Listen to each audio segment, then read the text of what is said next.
అప్పుల బాధలు వెంటాడుతున్నాయా? అయితే 6 JVR వారి జాతిరత్నాలు ధరించండి. హాయ్, వెల్కమ్ టు మనం టీవీ. నేను మీ మనోజ్.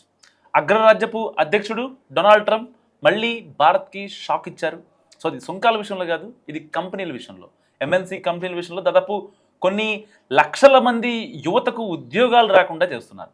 ఇప్పటికే భారత్ దిగుమతులపై ఆయన 50% సుంకాలు అమలు చేస్తున్నారు. అమెరికా దిగుమతులపై సుంకాల ఎత్తివేత విషయంలో భారత్ ఆలస్యం చేసిందంటూ కూడా ఆయన పోస్టు పెట్టారు.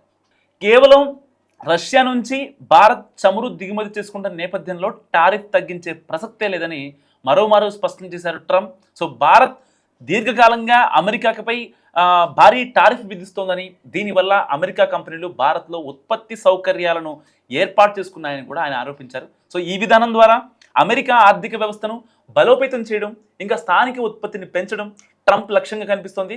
సో టారిఫ్ల ప్రభావంతో అమెరికా నుంచి వెళ్ళిపోయిన కంపెనీలు వెనక్కి వస్తున్నాయని ట్రంప్ ప్రకటించారు. సో హార్లీ డేవిడ్సన్ వంటి కంపెనీలు భారత్లోని అధిక టారిఫ్ల కారణంగా అక్కడ ఉత్పత్తి యూనిట్లను స్థాపించాయని, దీంతో అమెరికాలో ఉద్యోగ అవకాశాలు, ఉత్పత్తి సామర్థ్యంపై ప్రభావం చూపిందని కూడా ట్రంప్ ప్రకటించారు. సో ఇలాంటి కంపెనీలను తిరిగి అమెరికాకు రప్పించేందుకు ట్రంప్ ప్రభుత్వం చర్యలు చేపడుతోంది.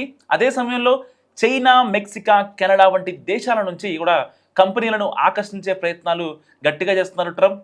నిజంగా ట్రంప్ టారిఫ్ విధానం భారత్ అమెరికా వాణిజ్య సంబంధాలను నిజంగా సంక్లిష్టం చేసే అవకాశం ఉంది. భారత్ అధిక టారిఫ్లతో అమెరికన్ ఉత్పత్తులను నియంత్రిస్తుండగా అమెరికా కూడా ప్రతిగా టారిఫ్లు విధించడం ద్వైపాక్షిక వాణిజ్య ఒప్పందాలపై చర్చలను దెబ్బతీస్తుంది.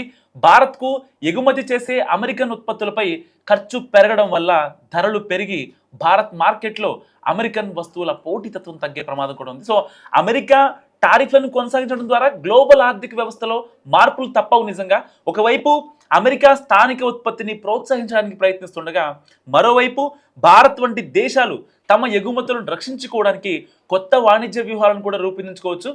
ఇది దీర్ఘకాలంలో రెండు దేశాల ఆర్థిక వృద్ధిపై నిజంగా ప్రభావం చూపుతుంది. ఒక రకంగా ఎప్పుడైతే ప్రపంచవ్యాప్తంగా మరో కూటమి వస్తుందని చెప్పి ట్రంప్కి ఒక విషయం అర్థమైందో, అప్పుడు మోడీ, జిన్పింగ్, పుతిన్ వీళ్ళ ముగ్గురు భేటీ జరిగిన తర్వాత నిజంగా ట్రంప్కి మండింది.